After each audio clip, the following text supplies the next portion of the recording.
All the roads are windy. Welcome to the show, Alissa. I'm excited to talk with you today and get to know you a little better. And I have loved your Instagram, so I'm stoked to learn about the person behind the gram. So welcome. Yeah, thank you. Yeah.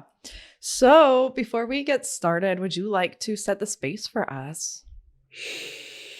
Yeah, just do a little meditation for a moment. We can start by closing our eyes if that feels comfortable for you.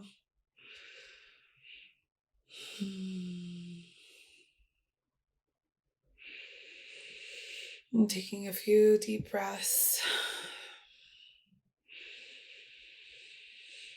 I like to give some sound when I'm taking my deep breath. Going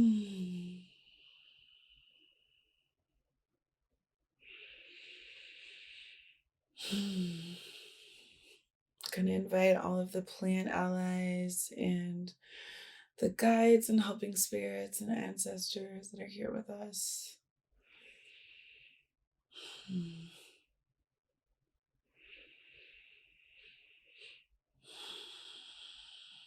Gratitude for being able to connect even in this capacity, even though we can't be face to face.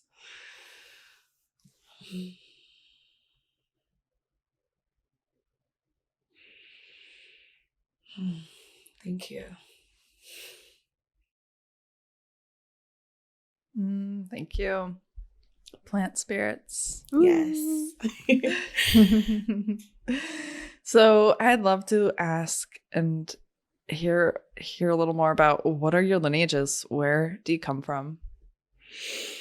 So, interesting story about my lineage. I'm actually adopted, and so I don't know much about my own personal lineage. My journey with plant medicine has been really intuitive.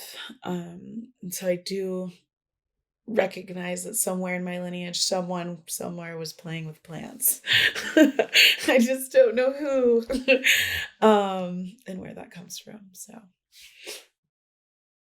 Yeah, that's wild. And I feel like there's a lot of folks out there who probably resonate with your experience of like they don't know their lineage and what do they do? You know, how ancestral healing and connection is like all the rage, which is great because we need a lot of ancestral healing. But for folks who don't know who their ancestors are,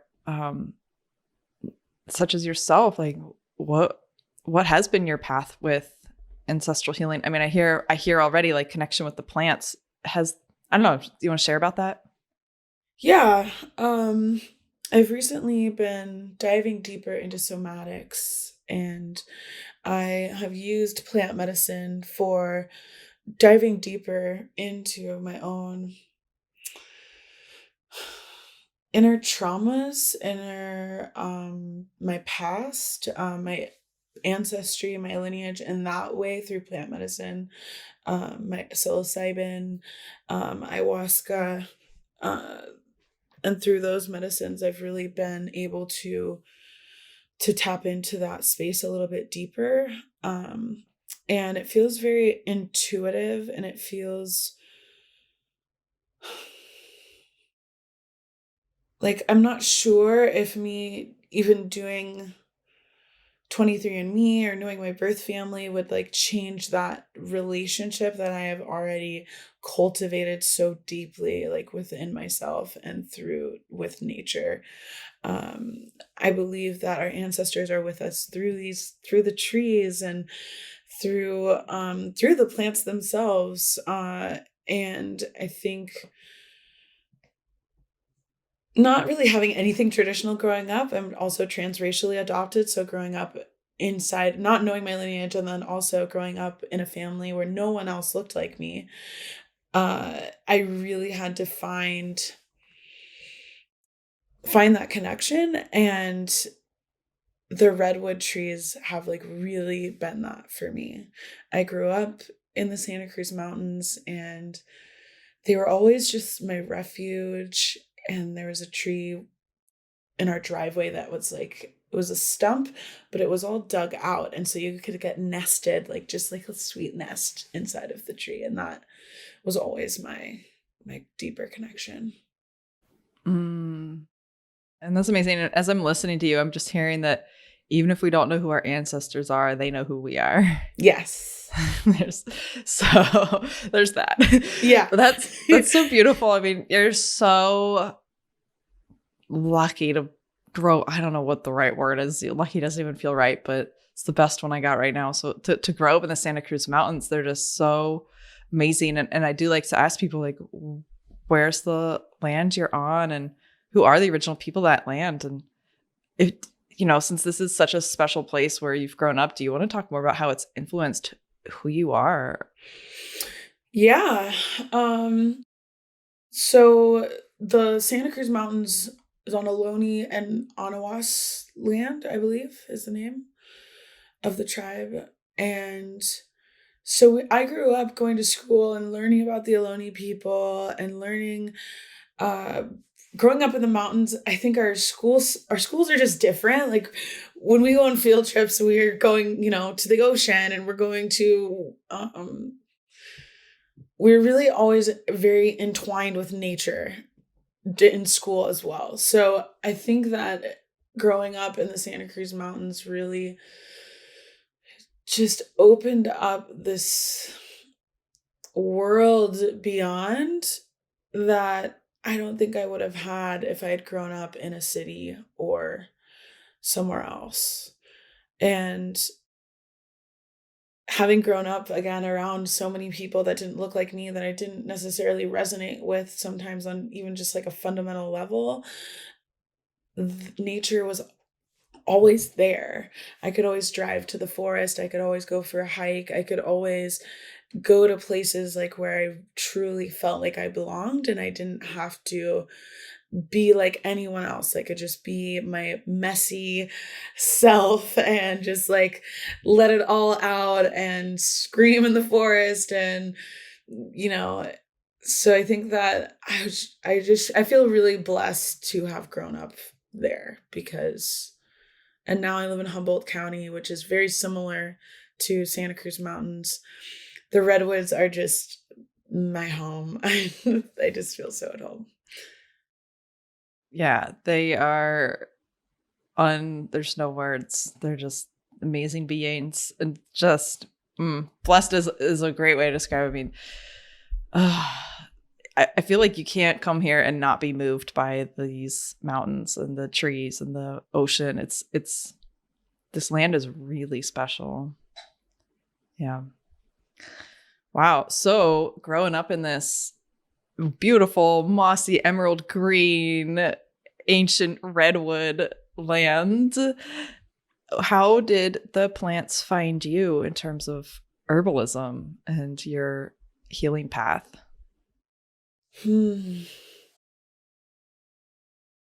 So interesting, because I first got introduced to herbalism and through one of my best friends growing up, and she lived right next door to the preschool that we went to, and she was always making these plant potions and plant perfumes and doing all these amazing things with plants. And she taught me how to collect seeds and taught me how to make medicine for the first time. And I kind of left medicine plants, and I kind of like took a little detour. And then we found each other again after I began working on a cannabis farm and learning how to grow medicine from seed all the way through.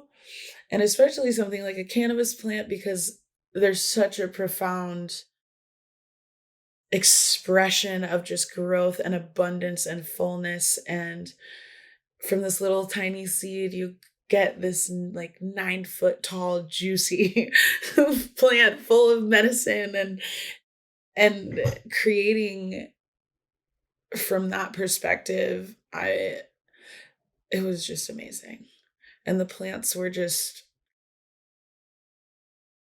I don't know how to describe, like, calling to me, I guess, but it was much more. I feel like plants don't speak the same language as we do. Like, it's hard to describe the way that they get intertwined with you because it's kind of just like it just is kind of symbiotic in a way. You know what I mean? Yeah. So through cannabis is really like my first time doing the hands-on experience of growing and making medicine and then giving the medicine away and then receiving that feedback from community, as well as creating my own ceremony for making the medicine and really intuitively knowing that the herbs needed to go back to the earth and that it was really important to me to incorporate prayer and just deep uh I don't know the word. I guess reverence for all that it took for this little salve to get here. All of the water, all of the energy, all of the days in the 113-degree heat, like all of that I feel like I was so much far removed from, because even when you go to Whole Foods and things and get salves, there's the salve and you don't really think about all that it goes through to get to you. So yeah. Right. It's quite a process and Yes. a lot of moving parts. Hmm. Amazing. So are you still working heavily in cannabis, or is there another uh, direction? I mean, where are you in your practice now with that? So right now, because of the way that things are, I've switched to CBD, medicinal medicine, and cannabis is always like my first love. And my goal is to be able to have a permitted farm and to be able to create medicine on the legal market. But given the climate that we're in right now, getting the capital to be able to start a cannabis farm in the legal market is pretty astronomical. So Right. it's yeah. And in So California too, like yeah. you can buy like a square foot maybe, you know? Yeah. Yeah, the permitting process here is pretty rigorous. And I just enjoy the medicine making part of it so much that I would have to be like collaborating on some level with a team or something like that to be able to go in that direction on the legal market.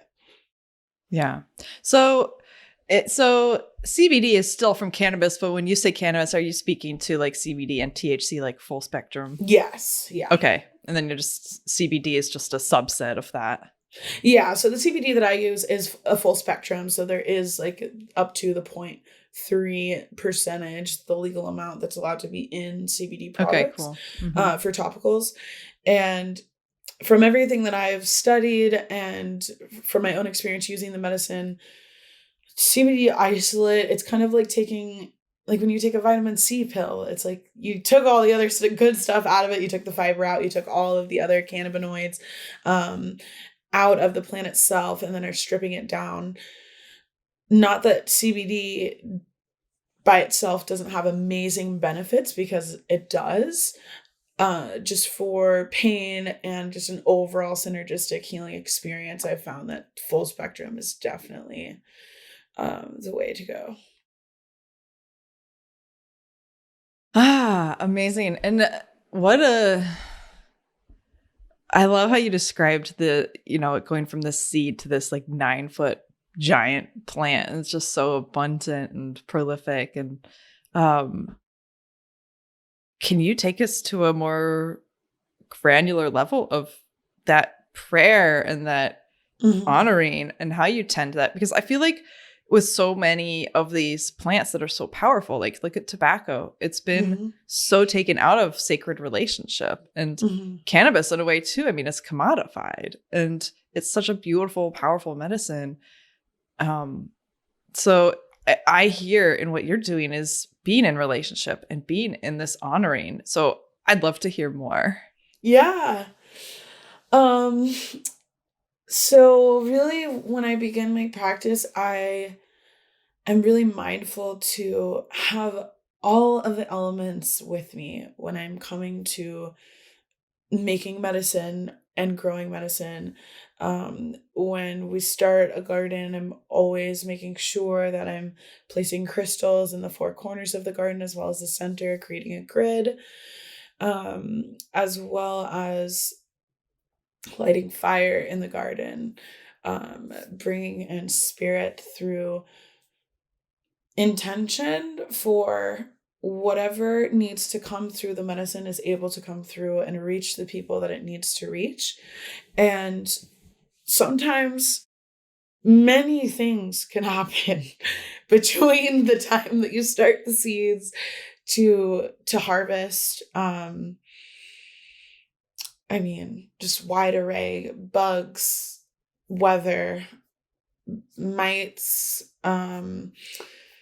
voles, like a mole. Ovals. Oh, Ovals. ovals. They love to eat roots on cannabis plants.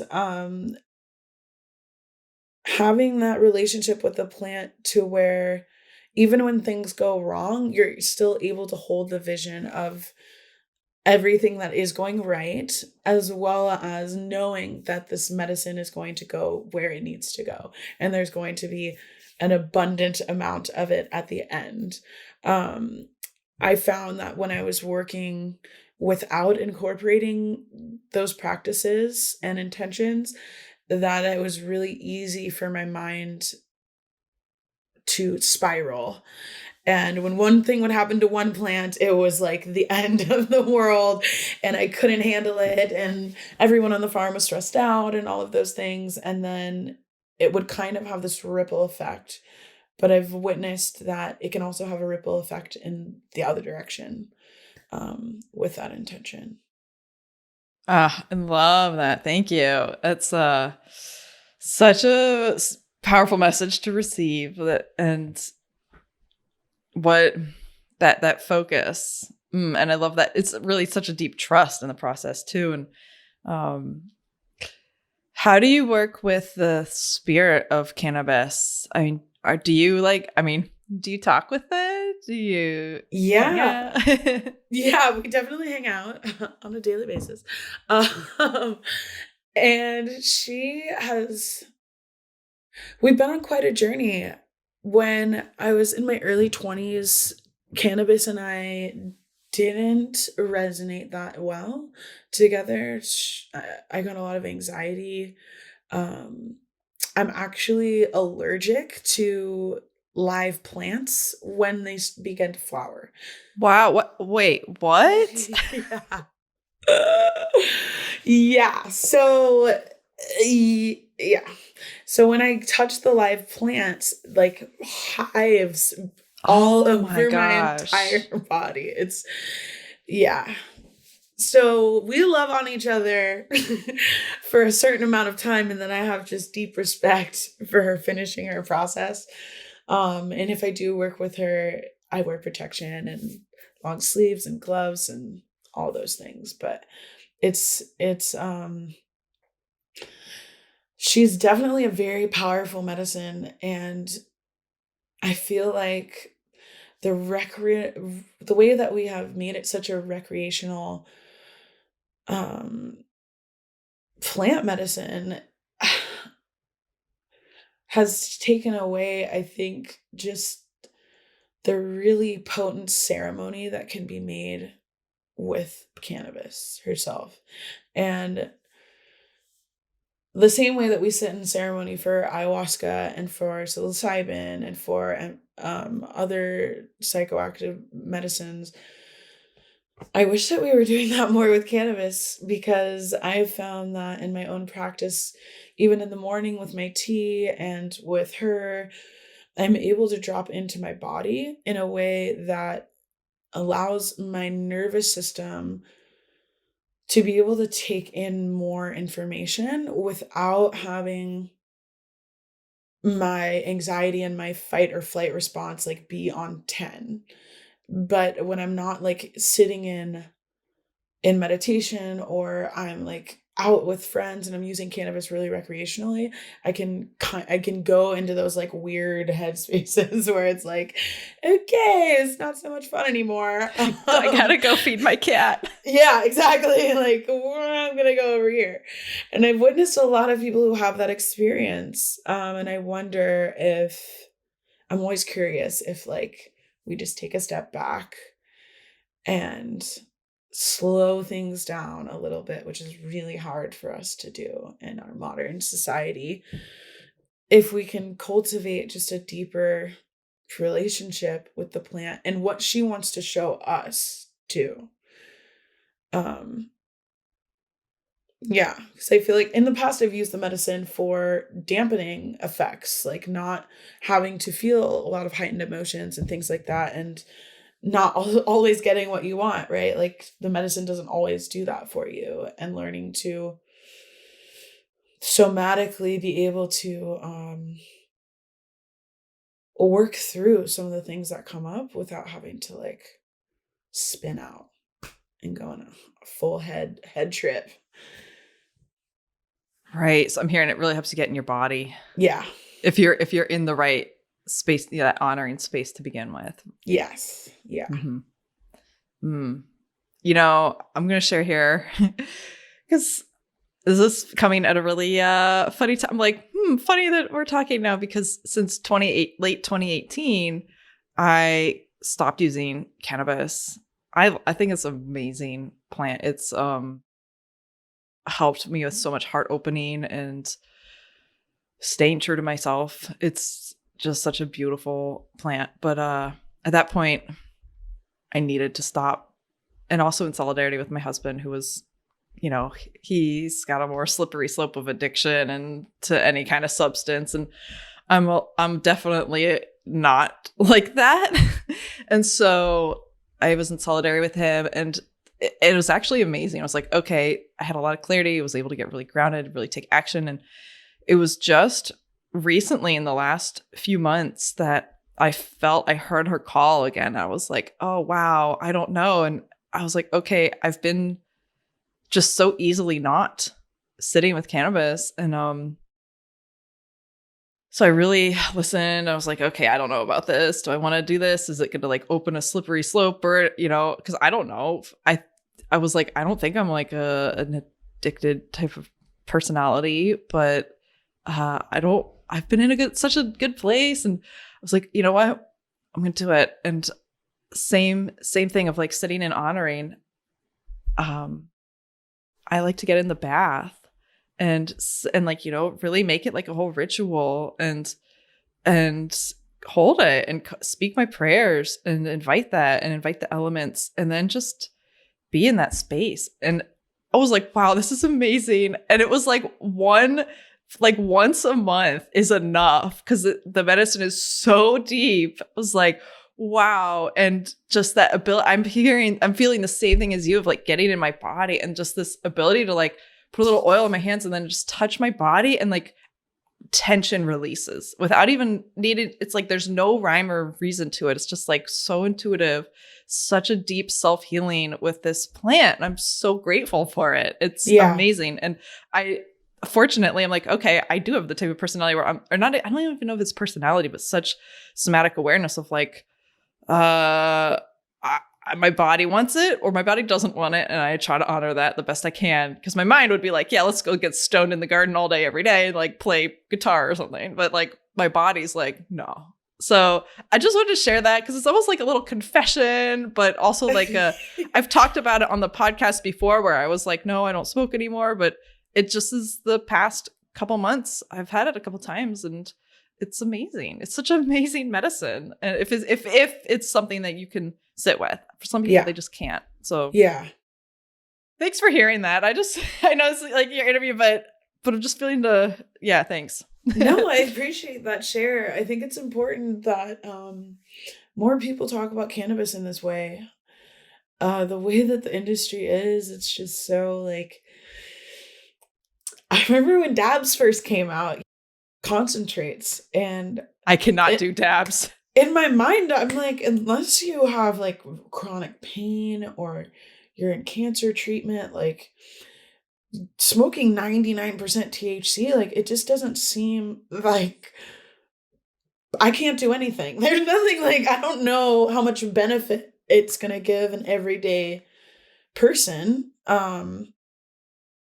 Using it in high doses topically is really nice as well as inhalation, that you can use teas, you can juice the leaves of fresh cannabis leaves, yeah. And you can Coming to a Whole Foods near you. straight up. It's, I mean, so a lot of the plant material, if you aren't doing those things, kind of goes to waste. And so you can use pretty much every part of the plant for something medicinal and yummy and good. But yeah, I love talking about cannabis. Thank you. Yeah, thank you. Thank you. And I like what you said there too about not enough people are talking about it in this way, because it's just kind of like how our society is. We don't enter into, I mean, people listening to this podcast, probably more higher percentage of them are like, yeah, I enter into relationship with plants. But like in general in society, people will be like, you're crazy. Like something wrong with you. But we're like, no, you're the ones who are like out of relationship. That doesn't make any sense. It's like, these are beautiful, amazing beings with so much power and so much in either direction. Like we've both kind of highlighted here how it's not all like rainbows and puppy dog tails. It's like it can send you spiraling, or it can send you, I don't know, in different directions. And it's such a, we don't recognize and honor that. People just try to like, I don't know, shove down their feelings. I mean, I don't even know where I'm going. I'll be like getting tangenty. But there is a lot of disrespect with all kinds of substances and medicines, whether they're plant or synthetic, and stemming from these deeper issues that we have as a society, where we are not living in relationship, we're living in commodification, and we're living in extraction. And I think, as the cannabis industry rises, it's very cool. I'm very grateful, and for all the resonant, effects that it has to release people from stupid,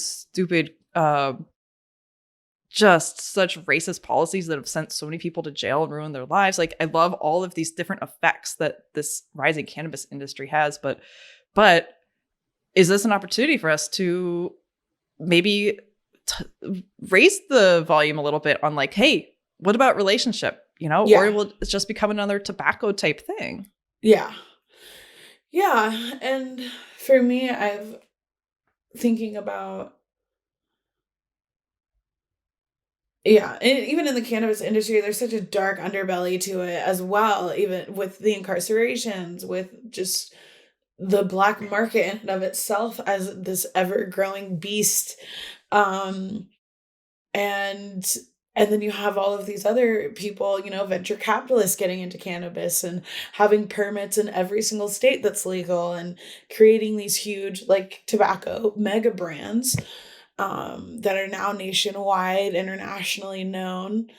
And my hope is that if we begin to speak about these creating relationship, that we begin to like start putting money into people getting out of prison for these things, and supporting these grassroots movements that are helping these folks get what they need so they can get out of prison and get representation and get lawyers and all of those things. Like so many things, people, I feel like, commodification is such a good word. Colonization, commodification, so many words that we can use to describe what's happening with these sacred medicines. And as even more becomes decriminalized, and psilocybin becomes decriminalized, and ayahuasca and all of these plants,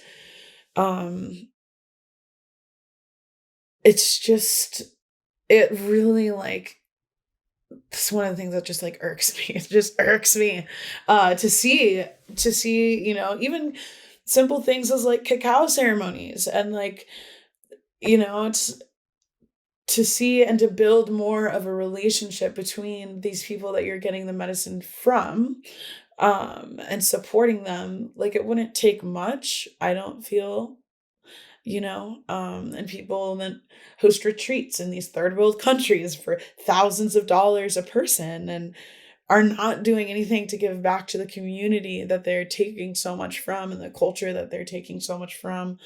Um, we really need to do better as humans on that level. So I hope that through the efforts that I'm making through my own business and that people will be able to see that we do like there is a way to serve community while also serving self-care, while also being mindful of the planet, while also beginning to come back to ceremony and ritual with plant medicine. Like, there's a way to do all of that, and I'm not perfect by any means. I don't have all the answers, but I'm trying. And my hope is that more people will begin to try and do their thing. And there are so many amazing people out there right now that are like doing the work and showing up and are building businesses and communities that are giving back. Super important. That was the long one. Love it. I'm like, keep going. Yeah. Bring it. Yeah. Well, on the gram, you are very activism oriented, and it's great. I mean, I see you. Do you have a there? It seems like you have such a natural knack for kind of moving resources around, getting, does that come from somewhere? So I just recently did one of those human design things, and I'm a generator.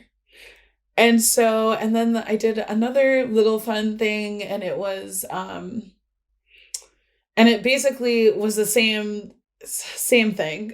I'm really good at pulling people together, pulling resources together, and like making sure that everyone is getting what they need. And I think that comes from just in times in my life where I've been down and out and I've been homeless and I've been not had anywhere to go and I've had, $5 to my name and I'm sleeping in my car and those types of things where people have in my community have been there for me. They've fed me. They've like let me stay at their house. They've given me, resources to be able to lift myself up. And so I see how much that impacted me. And so I just like want to keep that spiral of resources flowing. And I think that in my community specifically, I grew up around a lot of upper middle class people who may not necessarily have had any sort of relationship with people on the other side, or they have this very not in my backyard type of mentality where for me, I'm like, no, but it is in your backyard. Like, and we need to be talking about it. And we need to be, if I'm able to create something that's able to serve a certain part of the community and another, I'm going to do it every single time because I just think it's really important. And and when you're like giving in that way, like your heart just feels so full. And when you're getting a gift for yourself and also, I mean, I don't know what that experience is like for some people from the reviews that I've received, but when they're buying a gift for themselves and also planting a tree, and then they're also giving a gift to someone else that's unhoused in the community, that's much more than just buying a salve for yourself, And so,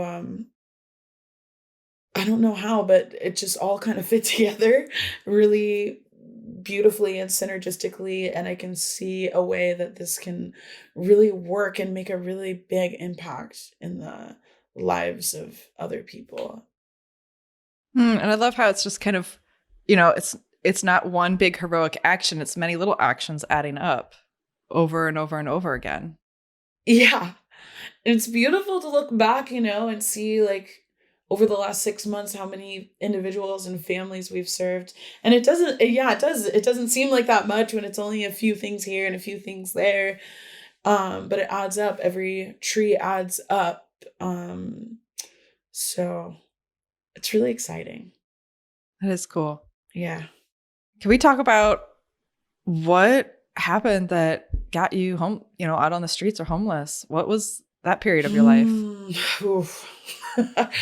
Well, I was just that period of my life was like, it's happened a couple times.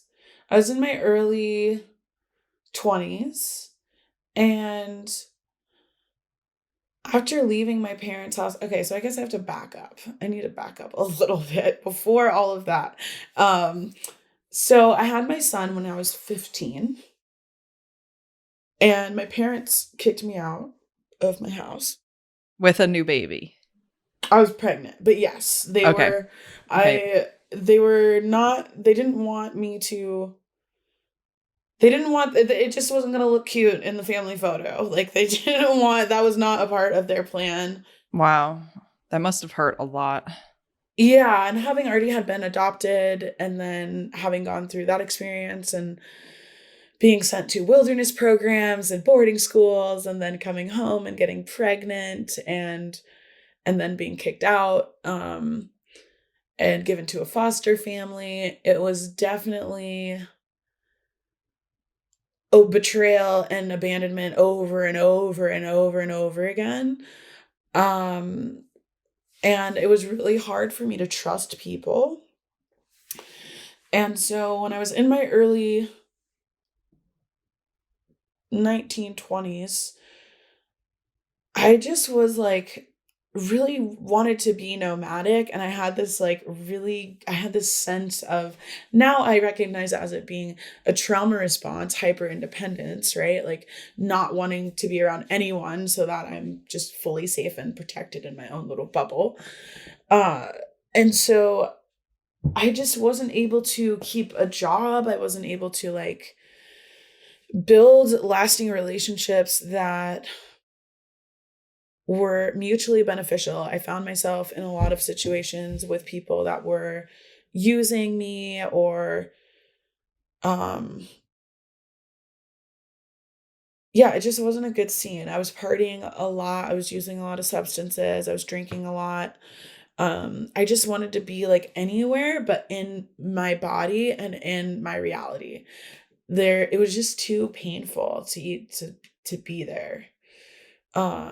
And so yeah, I mean, just throughout my life. And so I hadn't really ever cultivated that really strong foundation of, I knew I was going to be successful someday. I just didn't know when that day was. And so all these things were happening, and I wasn't really able to stay focused. And that just allowed for so many things to just unravel, just completely unravel.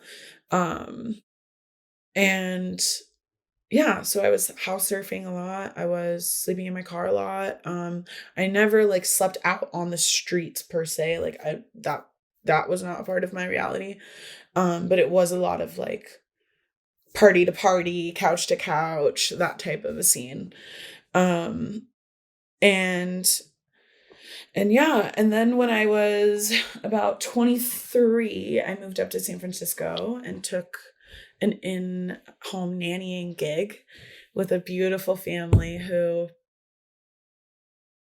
the dad, like the mom and the dad, like they like both went to festivals all the time. Like they were like a family that I had never been around in my entire life, right? Like I grew up around really religious people and they were just so wild and free. And I was like, what is this life? And I was living a couple blocks away from Golden Gate Park. And it was really when I met that family and got to be around people that had just endless creativity and just self-expression that was just there was nothing tampering it. Like they were just so wild and they were just so authentic to themselves. And it just really inspired me in a way that I hadn't ever been inspired before. And it really helped me to build my self-confidence. And um, yeah, from then I went to real estate school and did a whole thing. And after that, came back to Santa Cruz and came back to a pretty abusive relationship, and then became homeless again shortly after that. Um, and yeah, and every time I would go through those cycles, it was like pick up another substance, go back into this deep dark hole, um, and all of that, because I wasn't ever getting to the root of anything. I was just using things to just pile on, pile on, pile on, pile on. And yeah, so that's pretty much a roundabout way of answering your question, but yeah, I think that all had to do, every part of my story I think just played a role in why these things were happening. Right. Gave you experience and perspective. And what happened, have you been able to get to the root of some of these things, and how? What stepped into your life to turn around? Mm. Yeah, I mean the cannabis, really. Cannabis and living with the land and living off grid. That just like stark and really drastic change from this really busy lifestyle to no cell phone service, no Wi-Fi, no social media, no anything, just me and the plants. That was everything, and like changed my life completely. And after being on the farm, I went on a one-way trip to Kauai. And it was the first like vacation that I'd ever taken by myself. It was the first vacation that I ever like fully paid for by myself. And I like the strength that I found within myself being on that island and receiving the medicine from Mama Kauai. And it was just, I just knew that there was something else that was going to help just to propel me through. And right after I came back from Kauai is when the Akashic Records came into my awareness. I have chills. Mm. And that, it was, yeah. And so after the Akashic Records came into my awareness and I was able to tap into this like wealth of just ancestral knowledge within my own being that I knew did not come from anywhere else but other than within myself. Like I just knew which plants to put together. I just knew which plants were going to help with this thing. Um and I was like, Akasha, like this is it. Akasha, apothecary, plant medicine, CBD, cannabis, herbs, this is it. And I had just gone on vacation, right? So like I was pretty much broke. I had like $200 and I had $200 in my little 92 Volvo station wagon. Yes, I had a 93. I love those cars. Me too. That thing got me all over California for so long. And I came back to Santa Cruz and I had a friend who had a beach house in Davenport. And I stayed the night at the beach house and I went to the herb room and I used my last $200 and I bought herbs. I had 2 bins of weed with me in my car and I bought the coconut oil and I bought everything I needed. And I made my first batch of salves and I made my first logo and that was it. And through that first batch of salves, so many amazing things started coming into my life and people and traveling places and going to festivals. And I was really just able to tap into this inner, I've always been really resilient, but I had this resilience in a way that I knew that I was like pulling myself out by the roots. Like I knew that I was creating something that was not only changing my life, but through the feedback that I was receiving from the people that I was giving the medicine to, their lives were being changed as well. And I was like, I just have to keep doing this because it's just so amazing. And then that brought mentors into my life and taught me more about skincare and plant medicine. And that just brought me to have all these books here now. And I remember the first book I bought. It's just so funny because it's so life's so different now, 4 years later, life's so different. And I remember buying my first book, The Earthwise Herbal, Matthew Wood. If you're trying to get into herbal, that book, and learning the folklore and all of the things around plants. It just like, so many amazing things have come into my life since Akashic Records and the plant medicine and all of that. So I feel like, yeah, this business is like my life's work, but it's like also my heart and the thing that like saved my life. It's so rich. So there's just like, I see this web all around. Like it's this spirit, plant, earth, you, human, community, elements. Wow. Thanks for sharing. Yeah. So what does your relationship with the Akashic Records look like? And I'm especially curious, and I'm pretty sure anyone who's taken an Akashic Records class with us or someone else is probably like, but how does your relationship with cannabis factor into reading the Akashic Records? Because you always learn about the Akashic Records of like no substances for 24 hours before you go into the records. So I know I just asked a lot. I'm like, I want to know about your overall relationship, but then also like how does that play in with that kind of, it's like a quote rule, but it's not like a rule that if you break it, you're in trouble. I think it's more so that it helps you be clear to receive, and it just might not be a clear reception for some people. So I'm curious to hear your experience, your relationship. So I have zero formal training with the Akashic Records. For me, my relationship with the Akashic Records has been deeply just intuitive. And I've found that it's not necessarily like I don't have it's hard to describe. I don't really have a practice. I don't think it's kind of it comes through in like streams of just conscious information that for me has been like directly related to plant medicines and the way that they interact with the body and the way that they're able to pull up things that are waiting to be dug up within connective tissue or anything within the body, really. For me, it's been a lot of trauma that I've worked with plant medicines that have allowed me to really unearth things that unless I had that connection to the records to be able to choose the plant that was going to be able to like hold me in those spaces, I don't think I would have been able to work through it because I had tried so many times before to go there through talk therapy or whatever, and it never worked. Until I was able to like take that intuition when I felt it and really apply it to what I was really needing to learn from spirit and from myself.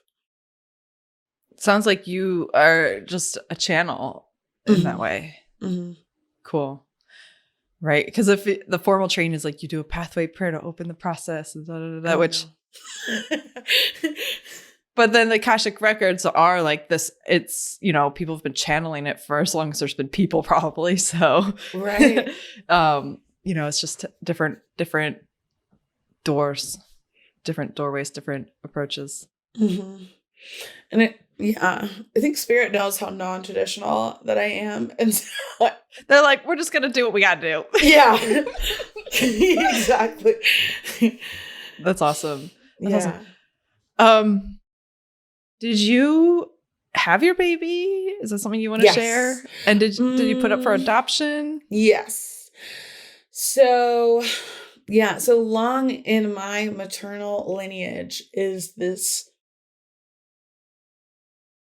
separation between mother and child. Like, my birth mom is adopted, I'm adopted, and my son is also adopted. Wow. And so a lot of my trauma work and my somatic work is tapping into this mother wound that is so ancient in my lineage. I can just, and I don't know. Yeah. So that's kind of where I'll leave that. But yeah. Yeah. I had him at 15 and he was adopted by my foster family. And and they're amazing. They're like the most amazing people. I mean, if my parents were gonna shove me out to anybody, I'm glad I landed there. They have 5 children of their own, and they have adopted 6. Wow. Yes. So it was living with them was like having the family that I always wanted. You know, I had brothers and sisters. I had big Christmases. Um, um, we had big Christmases, we had big family events. It was everything that I really wanted for my son.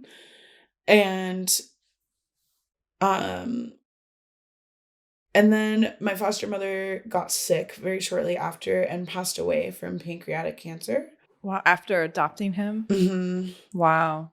And and so again, that was another like really deep unraveling, feeling a lot of abandonment and betrayal, and like again another like mother wound coming up again. I'm like, okay, life, like I'm ready for this to not be a theme, right? But What do we got to do here? Who do we got to talk to? yeah, I'm like, yo, I'm ready. But and so for me, I think there's been a lot there with him because I didn't have the same relationship that my birth mother had with me, but he's also struggling with the same things that I struggled with when, you know, because I'm 30 now, he's 15 now. And Wow. yeah. And like, I remember being young when I had him and I'm like, wow, I'm going to be 30 with a 15-year-old. And it seemed so far off. Now I'm like, I'm 30 with a 15-year-old now. And he's struggling with the same things that I struggled with when I was his age. Just being really angry, not really knowing your place in the world, being around a lot of people that don't look like you, that have no like awareness or affirmation for like your experience as a Black person growing up in America, being a Black man growing up in America.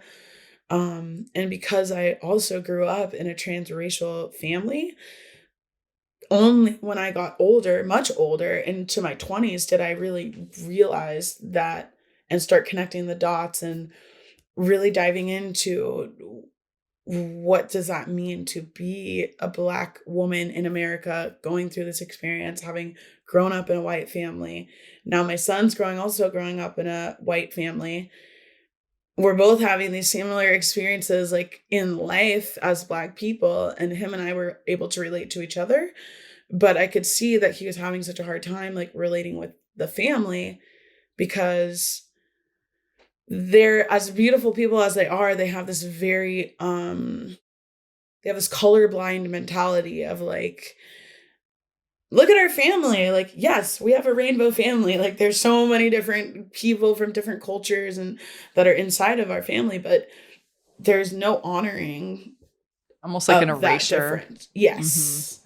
And when it's brought up, it's very, well, we would never treat anyone like that. That's got to really be tough. Oh. And so it's, as I've learned more, it's created a deeper wedge between my family and myself. And so I spent a lot of years like not going to Christmas and not going to Thanksgiving and not doing those things with them because I just didn't feel seen or heard or any of that. And I didn't feel like it mattered anymore, like whether I was there or not. And I didn't want to like continue to have those experiences with them. And so I think that, I don't know.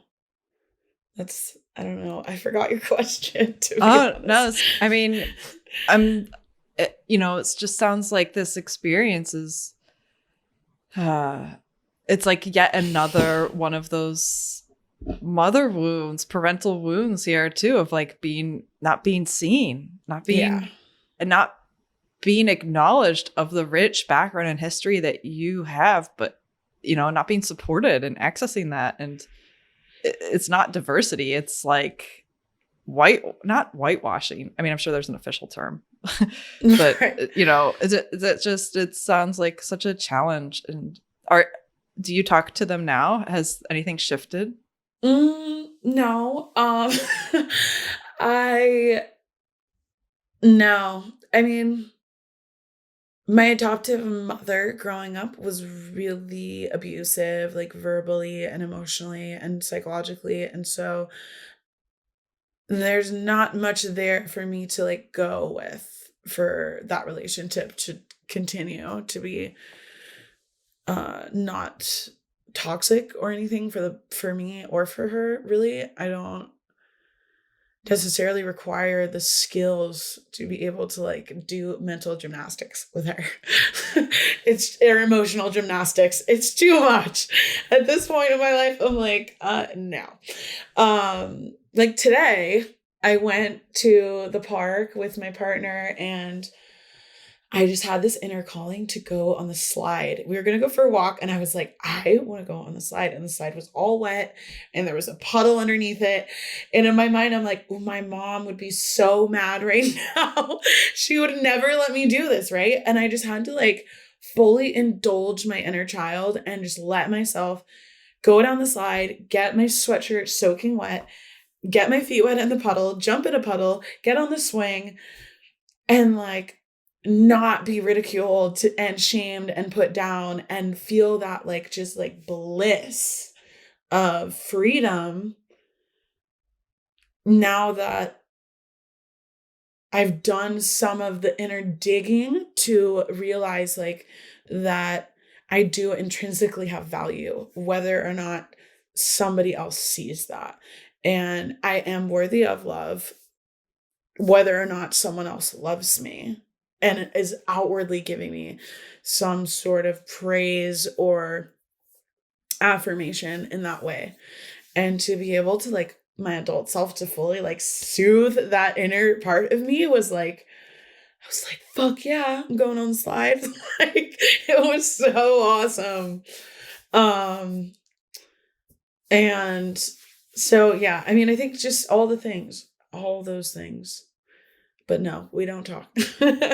We don't talk. Thanks for sharing. And I just want to check too, because when I first asked about did you birth your son, and that I was like, do you want to share? You're kind of like, so I just want to check if you want to share that on the show or not. We don't have to, but I mean, I think that it's important to share because if he goes back and listens to this someday and then feels like she didn't even say anything about me, like I would be devastated and his heart would be broken. And I don't want to erase parts of myself to coddle to other people's opinions. So that's kind of the movement that I'm on right now is like I've known for a long time that my story has greater purpose than me going through all this fucked up shit that I've been through in my life. So that my hope is that someone else can hear this and know that like they're loved and cared for and like even if you go through fucked up shit and people show you over and over that they don't see you and that you don't feel heard, that there is a way to cultivate that relationship within yourself. And that's like the most important thing.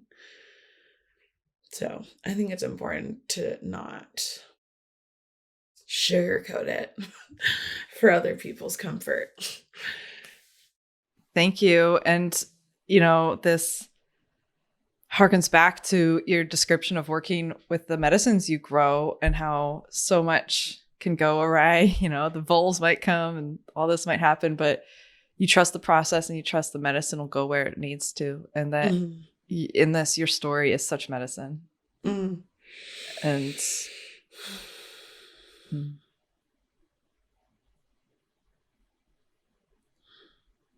thank you.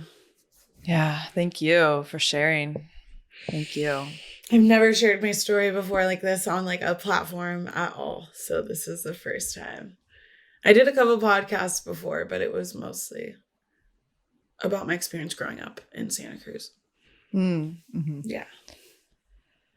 I mean, I have noticed that you're very private in your Instagram about your personal self. So I'm like, who is this Alissa? I know. People are like, so who are you? And I'm like, I'm trying to like crawl out of my little. So are you into astrology? Enough. Yeah. Okay. I'm into enough of the weird stuff. The woo stuff. I love it. Okay. Anyone who's listened to the show has heard me go back and forth about astrology, but at the heart and core, I do love it. Okay.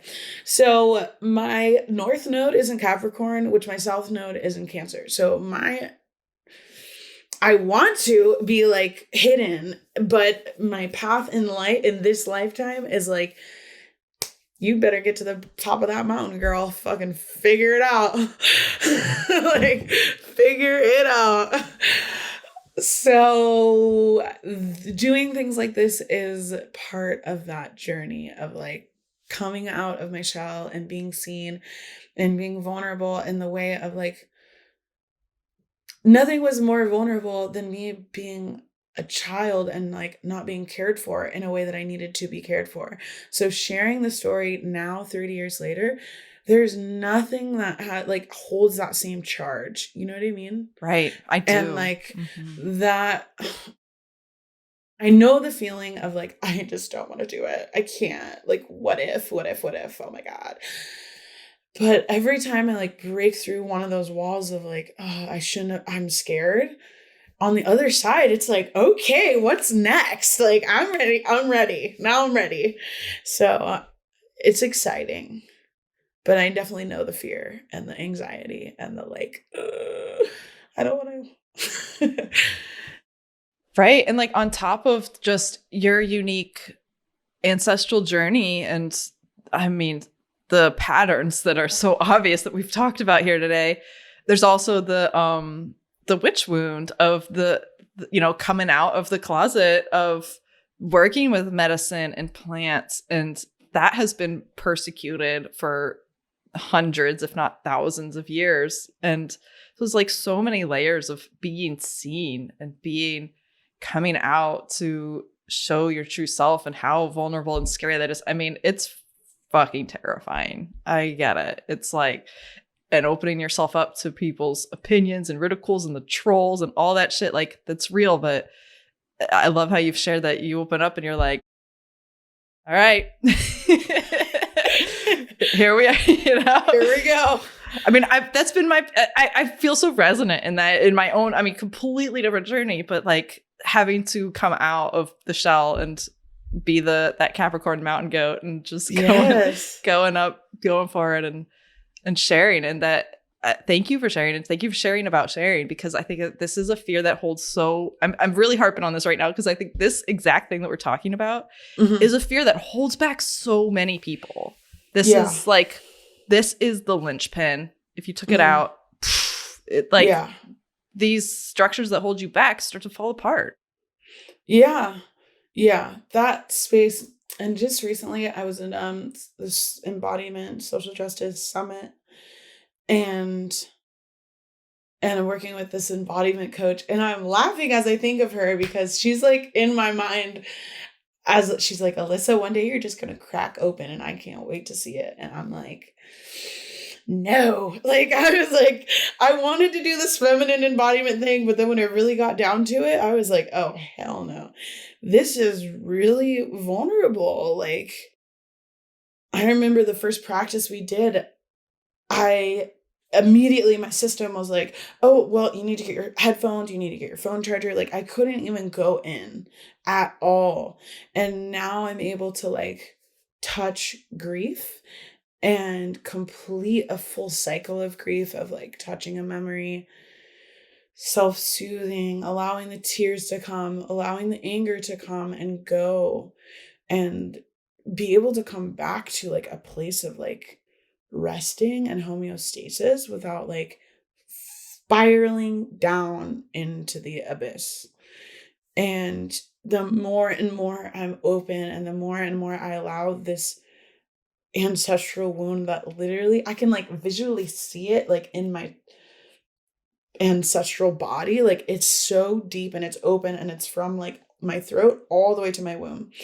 And the salve, if you will, to like soothe that wound is this.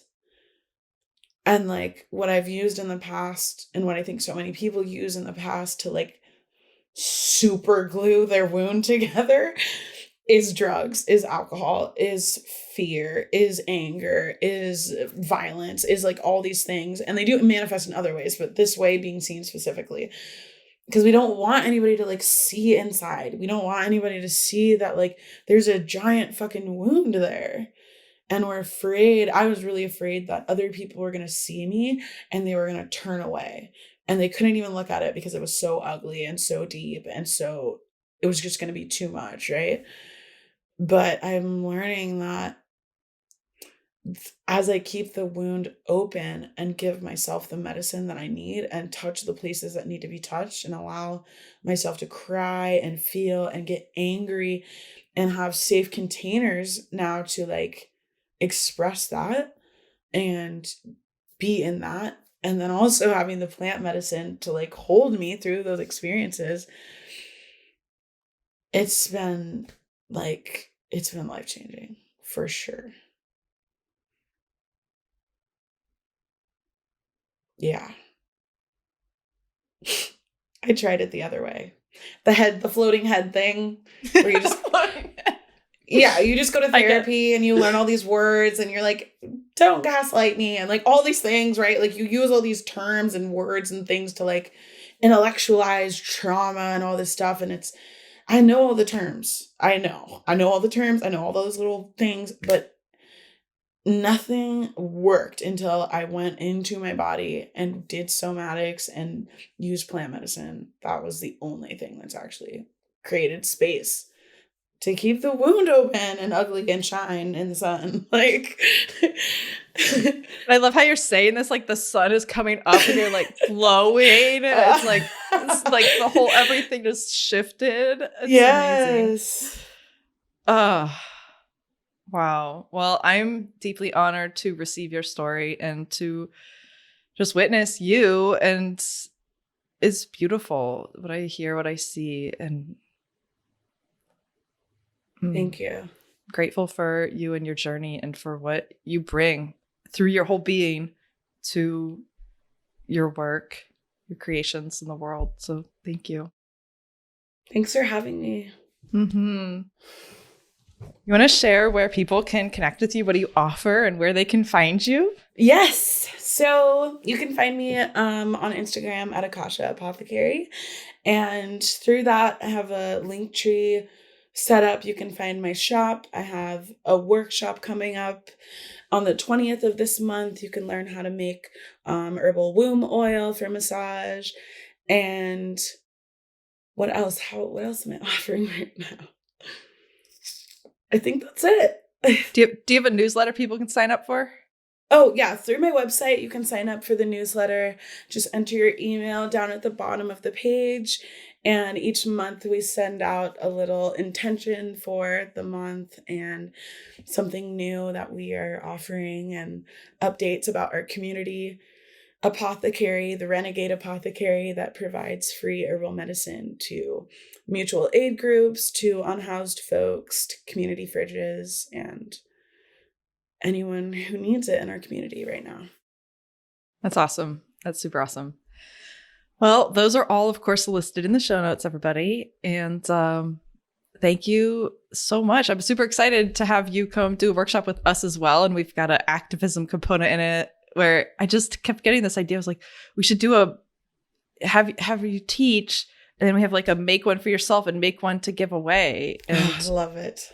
I'm pretty excited about that. I feel like it's not like I didn't come up with this concept, but it just wouldn't leave me alone. So like it's perfect, especially for all you stand for. And so I'm pretty excited about that. Very excited. And people can check that out on our website, of course, as well. So thank you so much, Alissa, and all your beautiful spirit guides and helpers and the plants and everybody here. Yes. This is a party. Yes. And thank you. Just can't wait to talk again. Cool. Yes, we'll talk soon. Thank you so much. All the roads are windy. Listen to over 200 free Earthspeak podcast episodes on your favorite podcast app and visit earthspeak.love to learn about our collective community and workshops.